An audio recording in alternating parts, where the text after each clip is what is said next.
Пробиштип го кани истокот на зелникот на баба. Станува збор за манифестација која се организира традиционално на крајот од март, а која годинава добива регионален карактер. Од минатата година решивме малку да го афирмираме малку пошироко.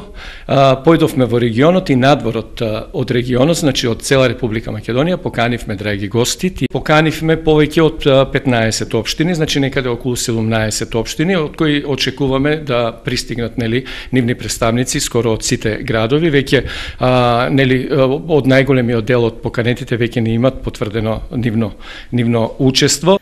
Носители на манифестацијата се околу 50 пробиштипјанки кои секоја година ги засукуваат ракавите и ги сукаат зелниците. Жените од трета животна доба да ги покажат овие специјалитети кои се наследени од нашите баби, можда па нашите баби од нивните баби ги наследиле, а ние сега да ги пласираме и да ги наследат, да ги предадеме во наследство на генерациите што се по нас, на нашите керки, внуки и така натаму. Традицијата да не згасне, бидејќи традицијата е она што не одржа и како народ и како нација. Лани овие жени усукаа дури 100 зелника. А сигурно сега може ќе бидат и повеќе. Зависи колку жени ќе учествуват.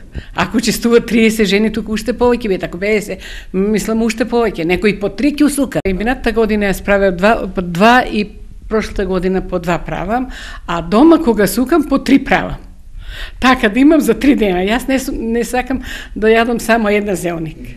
Затоа што зелникот ми е многу умилено јадење.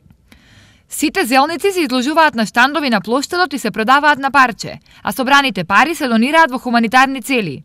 Традиционално манифестацијата ја посетуваат од 4 до 5.000 гости, но годинава нивниот број се очекува да биде најмалку 2 пати поголем.